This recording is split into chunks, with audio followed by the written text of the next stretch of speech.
Media உங்கள் கனவா? படிக்கும் அனைவருக்கும் internship, placement assistance. Pandey school of journalism short term கோர்ஸில் உடனே சேர 7338824242. தினம்தோறும் விளக்கேற்ற நல்ல எண்ணெய் இதயம் நல்லெண்ணெய்.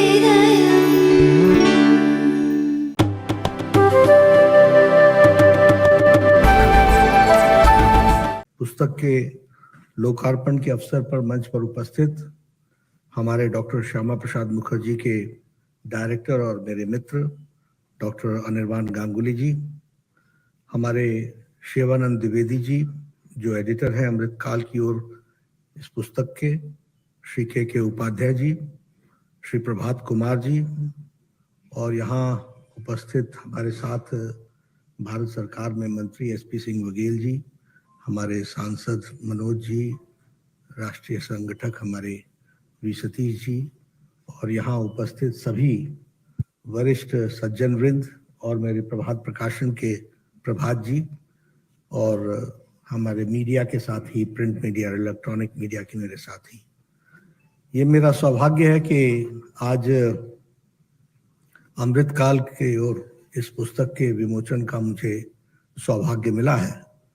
कुछ दिन पहले अनिर्बान गांगुली जी आए थे, उन्होंने मुझसे कहा था कि इस तरीके से ये पुस्तक लिखी गई है और इसमें हमारे विचारक, लेखक, स्तंभकार और जो रिसर्च करते हैं ऐसे हमारे जाने माने लोग, उन्होंने जो पिछले 9 साल में जो भारत में आदरणीय प्रधानमंत्री मोदी जी के नेतृत्व में जो कार्य हुए हैं उसके बारे में 21 लेखों में इसको उन्होंने समाहित किया है।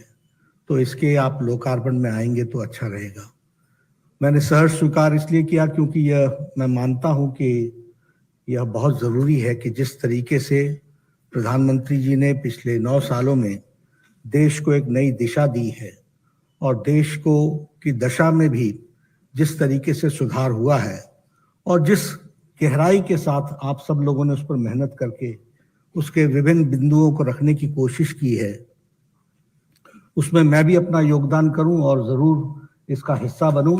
तो आप सब लोगों ने मुझे बुलाया, उसके लिए मैं धन्यवादी हूँ।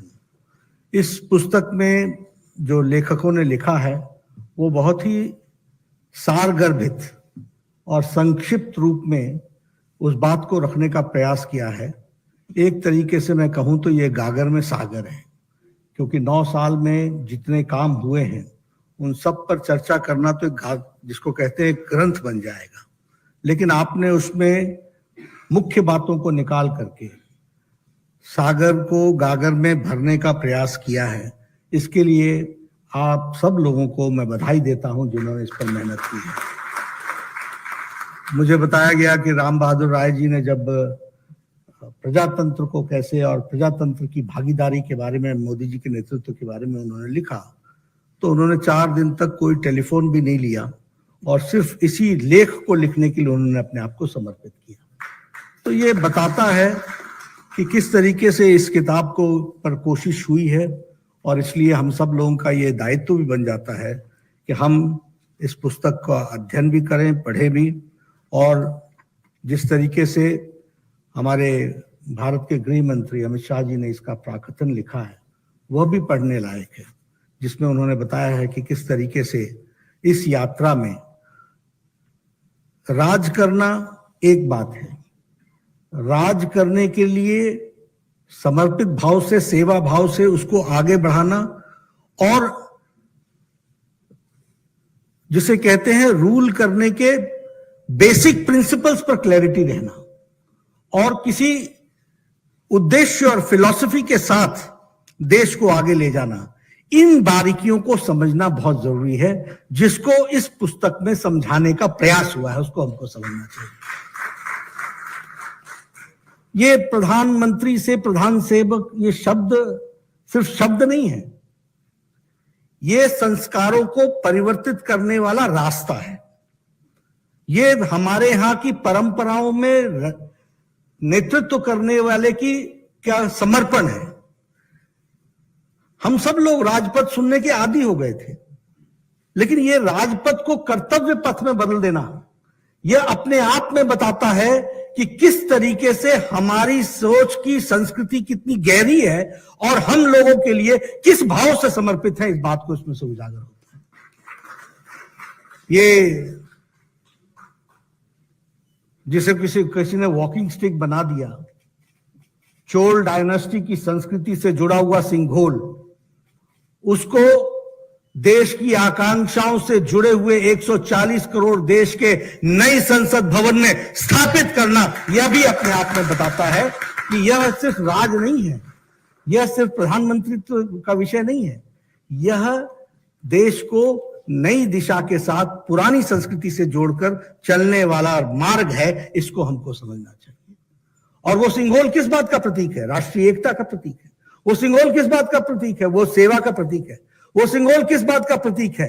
कि we are committed to the constitution of India, और उसको समर्पित के भाव से काम करने का यह उसमें से समर्पण बोध आता है। तो ये सारी बातें जब हम देखते हैं तो मुझे लगता है कि आप सब लोग इस किताब को जरूर पढ़ें, क्योंकि इसमें जो लेख लिखे गए हैं वो सिर्फ आंकड़े नहीं हैं, उसके अंदर एक जान है, एक भारतीयता की और एक भारतीय परंपराओं से निकले हुए संस्कारों से, और संस्कार के साथ साथ उन डीप फिलॉसफीज के साथ आगे किस तरीके से देश को, समाज को ले जाना है, उसका रास्ता उसमें से हमको देखने को मिलता है। इसलिए मैं आप सबसे इस बात के लिए बहुत ही विनम्र निवेदन करूंगा कि इस पुस्तक को जरूर पढ़िएगा। ये हम सब लोगों को एक तरीके से इंसाइट भी देता है और इनलाइटन भी करता है कि राज करना, पॉलिटिक्स करना, ये पॉलिटिक्स ही नहीं है, ये राज करना ही नहीं है, ये लोगों के 140 करोड़ देशवासियों की तकदीर और तस्वीर बदलने का रास्ता है। इस बात को हमको समझना है। और मैं यहाँ ये भी कहना चाहता हूं, क्योंकि मैं राजनीति को बहुत लंबे समय से देखता आया हूं। एक एरा है 2014 से पहले का, 2004 से 2014 का, और एक है 2014 से आज 2023 तक को देखने का। जमीन आसमान का अंतर।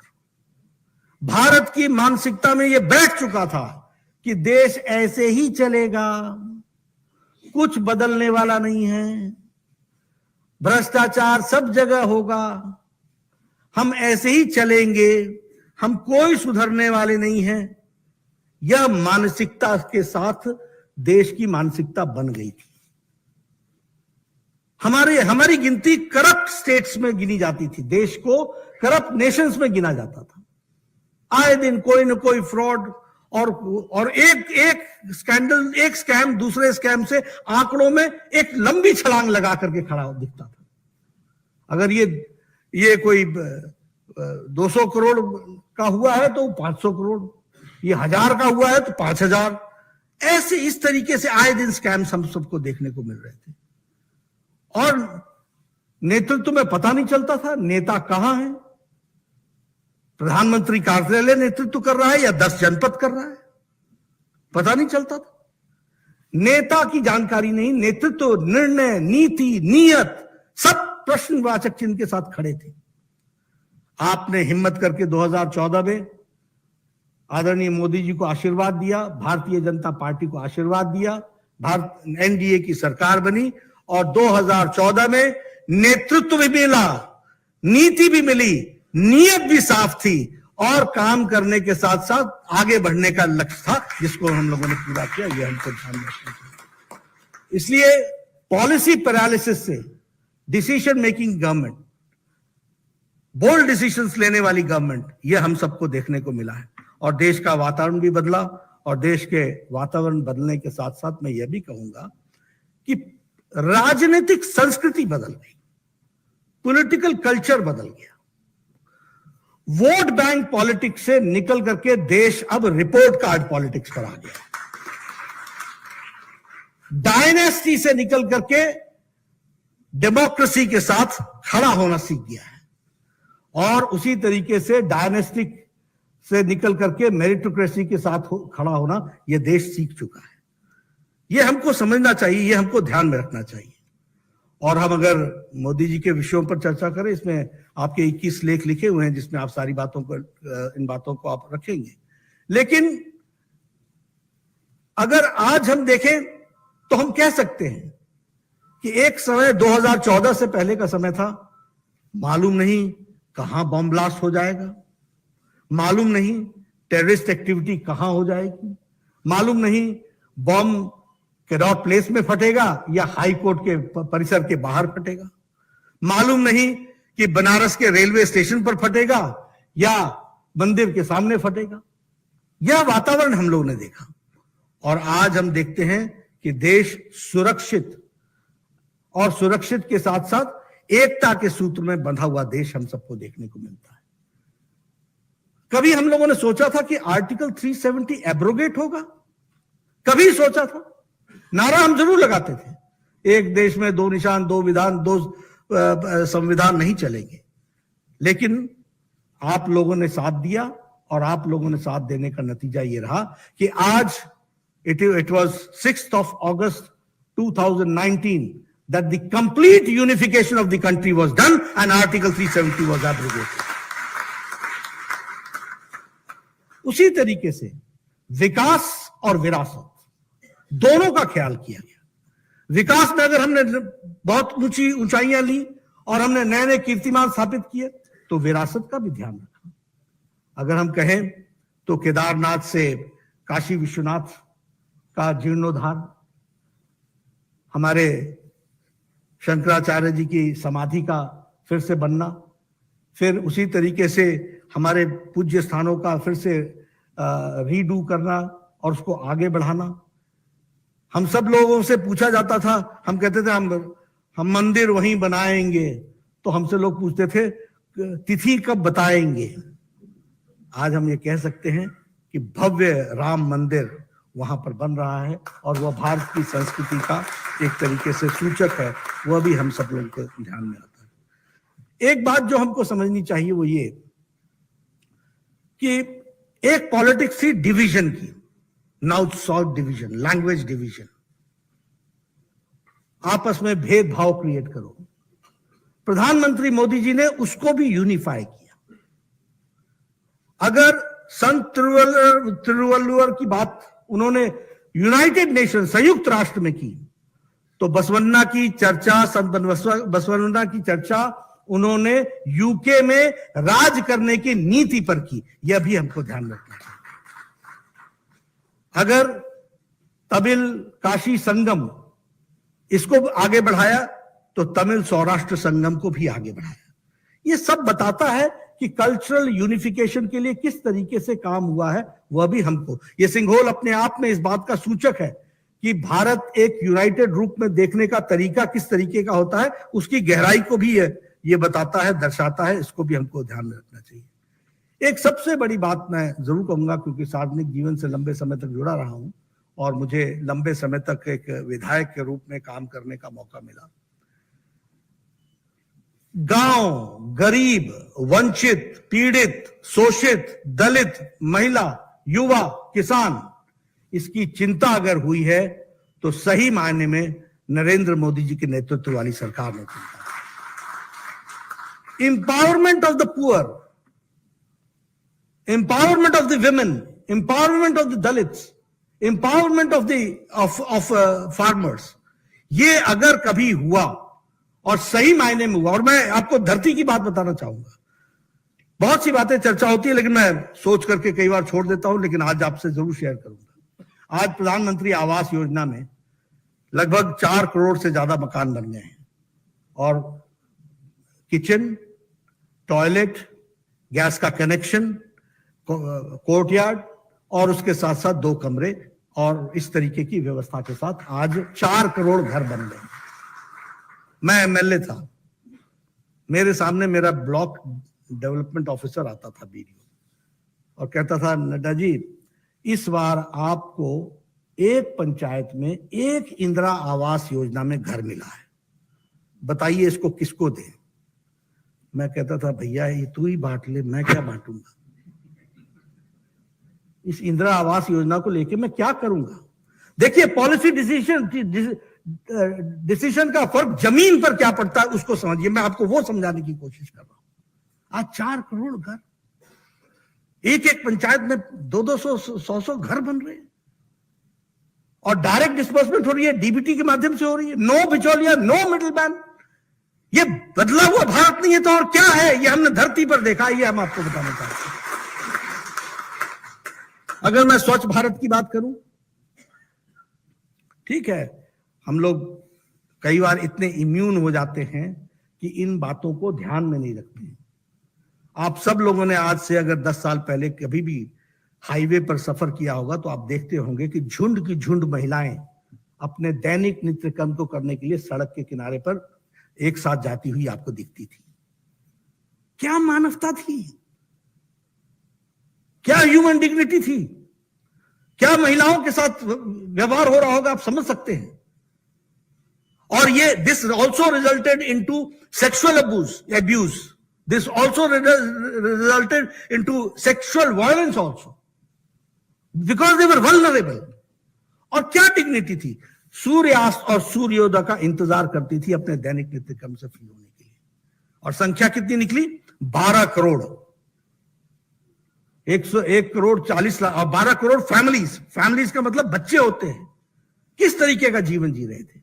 आज स्वच्छता अभियान के तहत, और जब प्रधानमंत्री जी ने इसकी चर्चा लाल किले से की तो हमारे कांग्रेसी भाइयों ने खिल्ली उड़ाने की कोशिश की, मजाक, प्रधानमंत्री स्वच्छता की बात लाल किले के रैम्पार्ट्स ऑफ लाल किला बोलते हैं, उनके ये समझ में नहीं आया।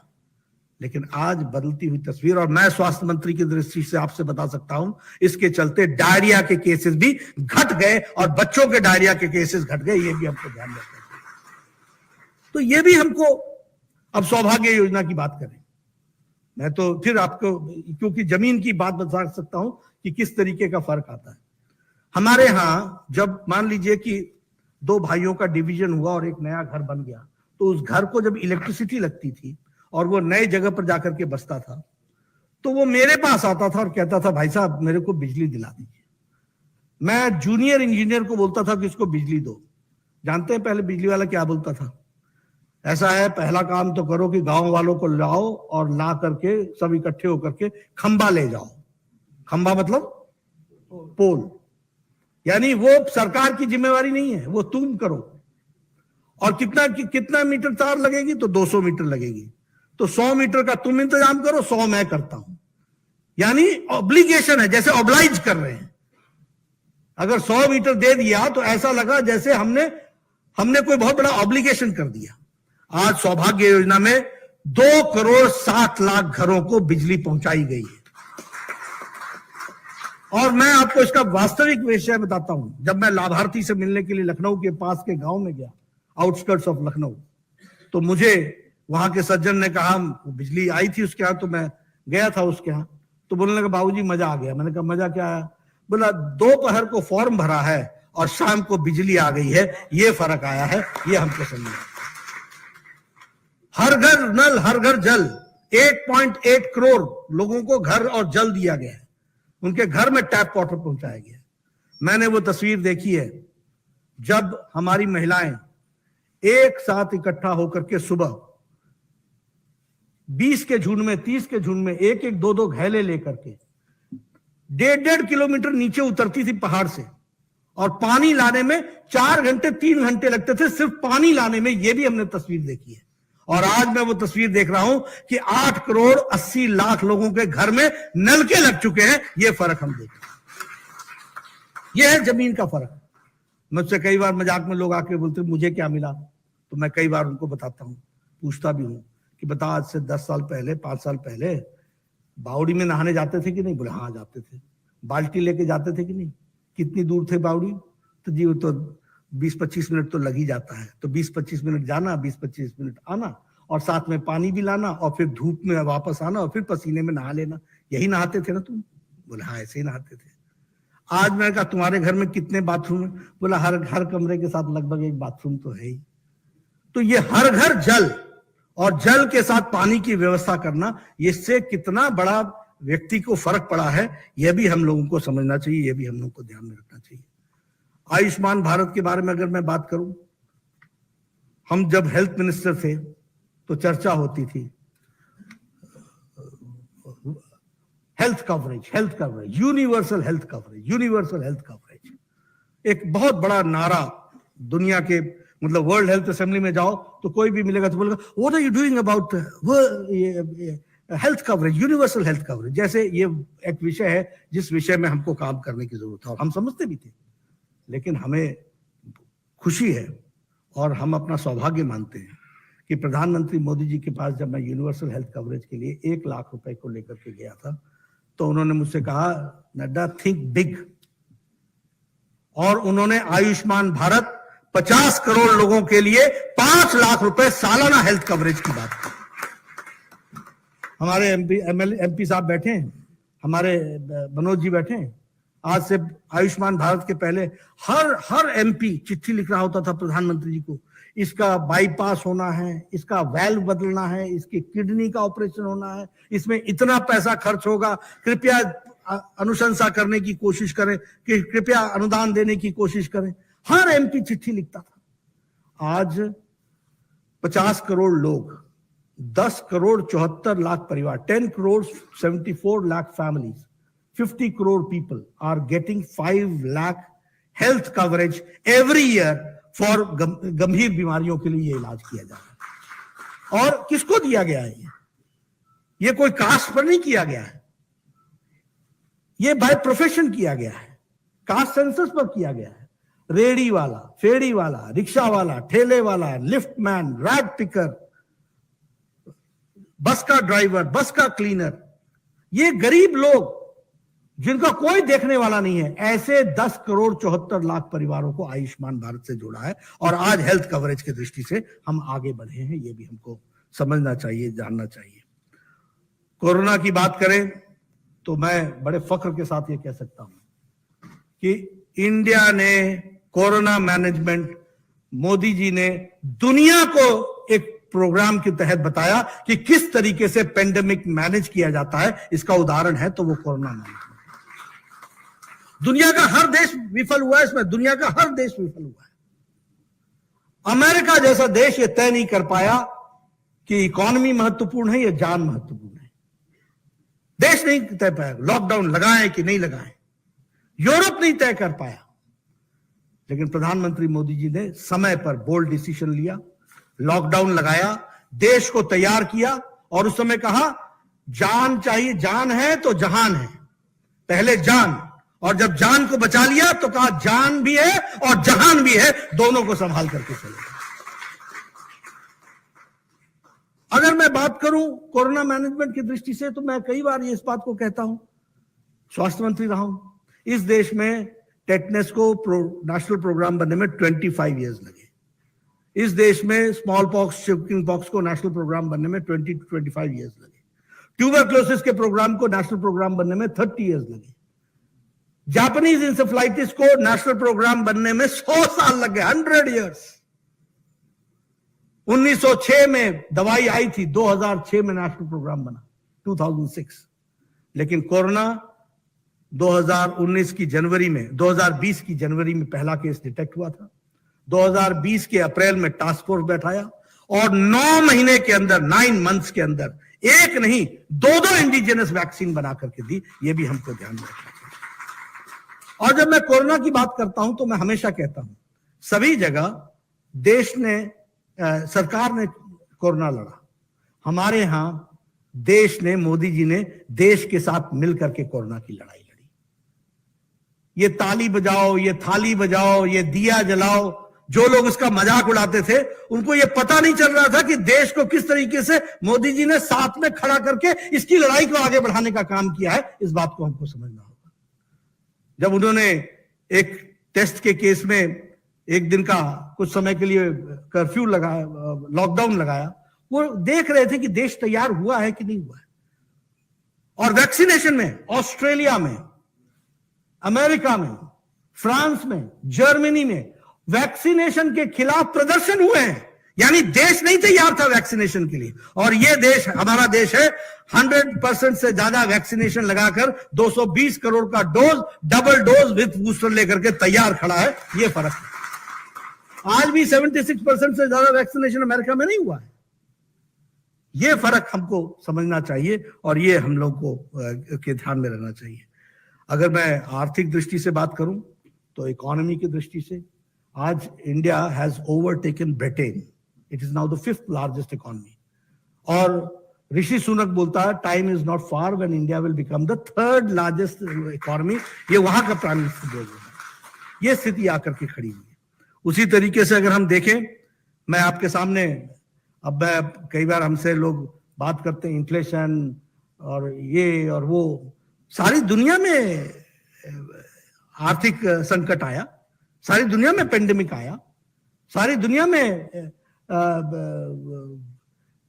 यूक्रेन वॉर का असर रहा, सारी दुनिया में सप्लाई चेन का विषय रहा। लेकिन आपके सामने मैं कुछ आंकड़े रखना चाहता हूं।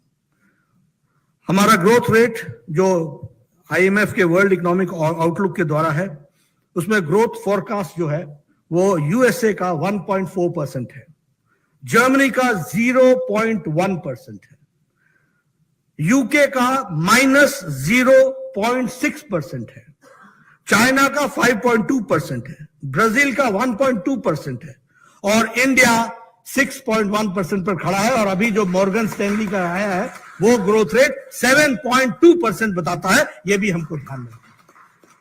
अब मैं कांग्रेस के हमारे अनपढ़ भाइयों को क्या बताऊं?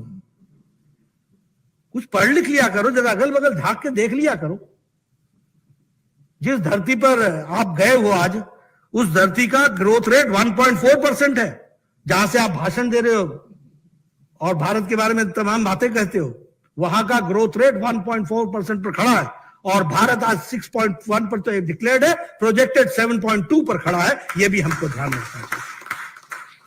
अगर हम इन्फ्लेशन की बात करें, महंगाई की चर्चा करते रहते हैं। यूरोप का इन्फ्लेशन 8.6% पर खड़ा है, Germany 8.7, Italy 10, United kingdom 10.1, Russia 11.8, Turkey 5.7 और इंडिया 4.7% पर खड़ा है। यह भी हमको ध्यान रखना चाहिए। ऑल टाइम लो। ये सारी बातों को हमको जरूर ध्यान में रखना चाहिए और जब भी हम इन बातों की चर्चा करें तो हमको जरूर लोगों से भी चर्चा करनी चाहिए। दुनिया कह रही है कि India is now the bright spot, world is saying this, लेकिन हम अपने विरोधियों को उनकी दृष्टि तो ठीक कर सकते हैं, विजन कहां से दें? विजन नहीं दे सकते। आईसाइट तो ठीक कर दें, लेकिन विजन देना तो मुश्किल है। विजन तो उनको आएगा तभी होगा। हम इलेक्ट्रॉनिक मैन्युफैक्चरिंग में 500% हम ग्रोथ हमारा हुआ है। इलेक्ट्रॉनिक एक्सपोर्ट हमने 70,000 करोड़ किया है। Mobile 92% of the mobile we got was imported. Now 97% of mobiles are being manufactured in India. Bharat में उसका प्रोडक्शन चल रहा है। उसी तरीके से स्टील मैन्युफैक्चरिंग में हम 4th से 2nd स्थान पर आ गए। टॉय एक्सपोर्ट में हमारे 3 टाइम इंक्रीज हुआ है। India has become the 3rd largest market in automobile. अब गाड़ी तो वही खरीदता है जिसके पास पैसा है। This itself speaks about economy. और 3rd लार्जेस्ट मार्केट हमारी बन गई है। यह भी हमको ध्यान में रखना चाहिए। मैं यहां एक बात जरूर कहूंगा कि जब जब भारत नए कीर्तिमान स्थापित करता है, जब जब भारत के नेतृत्व की थाथी बनती है, एक उसका लोहा लोग मानते हैं, तब तब हमारे कांग्रेस के युवराज राहुल गांधी बढ़ते गौरव से पता नहीं उनको क्या समस्या हो जाती है। यह गौरव उनको पछता नहीं है, यह गौरव उनको अच्छा नहीं लगता है। दुनिया की वैक्सीन की तारीफ कर रहे हो और दुनिया भारत की वैक्सीन लेने के लिए तैयार बैठी है। 100 देशों ने भारत की वैक्सीन ली और तुम भारत की वैक्सीन पर प्रश्न खड़े करते हो और दुनिया की वैक्सीन की प्रशंसा करते हो। अगर मैं बात करूं तो आप सर्जिकल स्ट्राइक पर प्रश्न खड़ा करते हैं। आप हिंदू मुस्लिम को डिवाइड करने की बात करते हैं और एक तरीके से विभाजन के समाज में डिवीजन हो, इस बात को आप प्रयास करते हैं। और ऊपर से आप कहते हैं कि हम मोहब्बत की दुकान चला रहे हैं। अरे आप नफरत का मेगा शॉपिंग मॉल खोल करके बैठे। आपने नफरत की मेगा शॉपिंग मॉल खोल रखी है। और मैं कहने के लिए नहीं कह रहा हूं, याद करिए, लोग भूल जाते हैं। अफजल हम शर्मिंदा हैं, तेरे कातिल जिंदा हैं। इन बोलने वालों के साथ जेएनयू में कौन खड़ा हुआ था? कौन गया था दूसरे दिन? भारत होंगे तेरे टुकड़े टुकड़े इंशाअल्लाह इंशाअल्लाह। इन टुकड़े टुकड़े गैंग के साथ दूसरे दिन कौन खड़ा था? ये नफरत की दुकान का मेगा मॉल खोल करके जो बैठे हैं, मेगा शॉपिंग मॉल, दुनिया जानती है इनको और दुनिया इन सबको समझती है। और यह हमेशा भारत के आत्मविश्वास को कमजोर करने का प्रयास करते हैं। ये भूल जाते हैं मोदी जी का विरोध करते करते भारत का विरोध करने लग जाते हैं। वैक्सीन भारत की थी, सर्जिकल स्ट्राइक भारत के हित में किया गया था। तुम आर्मी से पूछ रहे थे, प्रूफ लाओ, प्रमाण लाओ, आत्मविश्वास तोड़ रहे थे। यह तुम्हारा रोल है, यह तुम्हारी राष्ट्रीयता है, दिस इज योर नेशनलिज्म। आप दुनिया के साथ समंदर पार कहीं जाओ, भारत का एक एक नागरिक जानता है कि प्रधान सेवक ने इस देश को किस तरीके से आगे बढ़ाया है, इस बात को जानते हैं। उसी तरीके से मैं अगर विकास की बात कहूं, इंफ्रास्ट्रक्चर की बात करूं, आप देखिए कहीं फ्लाईओवर, कहीं मेट्रो, कहीं इंफ्रास्ट्रक्चर की दृष्टि से रेलवेज का आज 22 वंदे भारत ट्रेन ऑपरेशनल हो गई हैं, वो भी हम सबको देखने को मिलता है।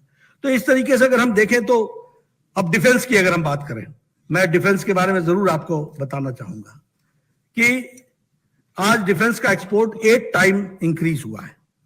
डिफेंस का प्रोडक्शन जो है वो 1 लाख करोड़ क्रॉस कर चुका है। और उसी तरीके से डिफेंस की सिक्योरिटी के दृष्टि से सर्जिकल स्ट्राइक तो हुआ ही, एयर स्ट्राइक तो हुआ ही, लेकिन भारत में इंपोर्ट भी डिफेंस इक्विपमेंट का 70% कम हुआ है। इस बात को भी हमको ध्यान में रखना चाहिए। हमने अपनी आत्मनिर्भरता की ओर हम बढ़े हैं, यह भी ध्यान में रखना चाहिए। मैं यहां यह भी कहना चाहूंगा कि एक समय में एक डिफेंस मिनिस्टर ने कहा था कि बॉर्डर्स ना बनाना, बॉर्डर्स में रोड ना बनाना, यह भारत की स्ट्रेटेजी है। आप देखो, सोच देखो कि बॉर्डर्स पर रोड ना बनाना ये भारत की स्ट्रेटेजी है। ये this is also part of defence. ये एक हमारे मंत्री ने कहा था जो डिफेंस के मिनिस्टर थे। आपसे मैं बताना चाहूंगा कि 2088 किलोमीटर्स इंडो चाइना बॉर्डर पर सड़कें डबल लेन बन चुकी हैं। ये हमको ध्यान में, ऑल वेदर वे 1336 किलोमीटर इंडो पाक बॉर्डर पर सड़कें बन चुकी हैं। 19 किलोमीटर बांग्लादेश बॉर्डर पर बनी है और 3,595 टोटल बॉर्डर रोड्स पर ऑल वेदर रोड सड़कें बन चुकी हैं। विद इन 24 आवर्स हमारी इंडियन आर्मी किसी भी बॉर्डर पर पहुंच सकती है। यह परिस्थिति आज आकर के खड़ी हुई है और इसमें 20,700 करोड़ रुपीस खर्च हुए हैं। यह भी हमको ध्यान में रखना चाहिए। अगर मैं एक्सटर्नल के दृष्टि से बात करूं, आपने देखा अभी हमारे प्रधानमंत्री जी जापान गए थे,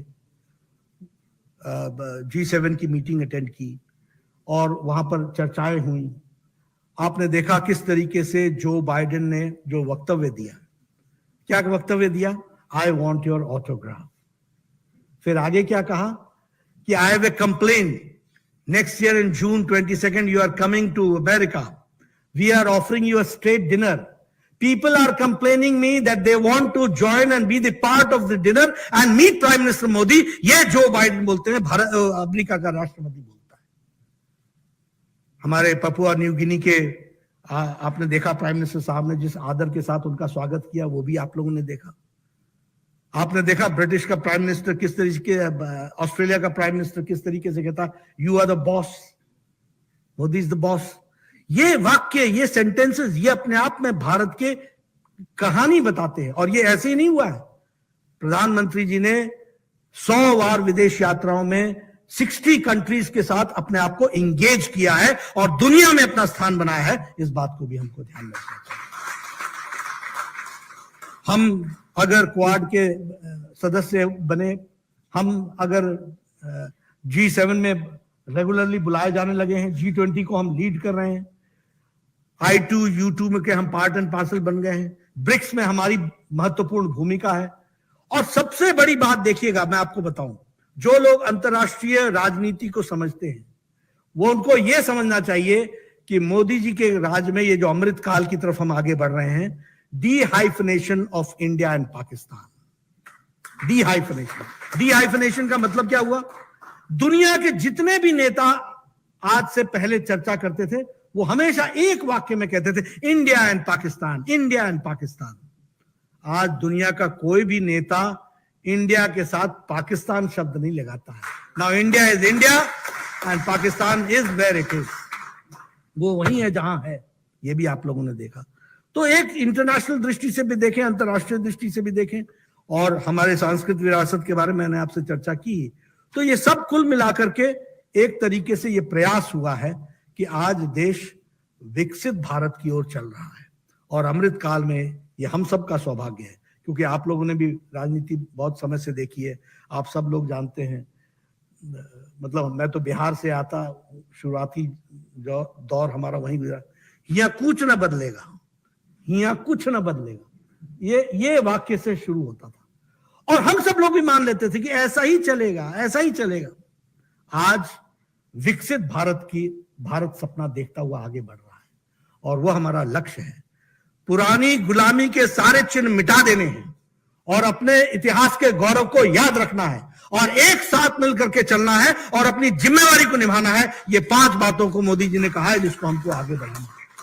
मुझे पूरा विश्वास है कि आप सब लोग बुद्धिजीवी हैं, आप सब लोग, और हम देख रहे हैं कि वरिष्ठतम पत्रकार आज यहाँ पर उपस्थित हैं। आप सब लोगों ने इन बातों को अच्छी तरीके से महसूस भी किया है। आप सब लोग हमारे साथ इस यात्रा में 2014 के पहले भी थे और 2014 के बाद भी थे। आपको मैंने कुछ बातों की तरफ से ध्यान दिलाया है, जानकारी में तो आपके पहले भी था और आगे भी रहेगा, लेकिन हमारा यह जरूर कहना है कि it is a historical moment for us that we are part and parcel of this time when we are in the system। मतलब हम ये देख रहे हैं, ये इतिहास में नहीं देख रहे हैं, हमें इसमें अपना योगदान करने का मौका मिल रहा है। आइए हम सब लोग मिल करके इस अमृत काल को विकसित भारत की ओर ले जाने में अपना योगदान करें। आप सब ने मेरी बात सुनी, आपका बहुत बहुत धन्यवाद।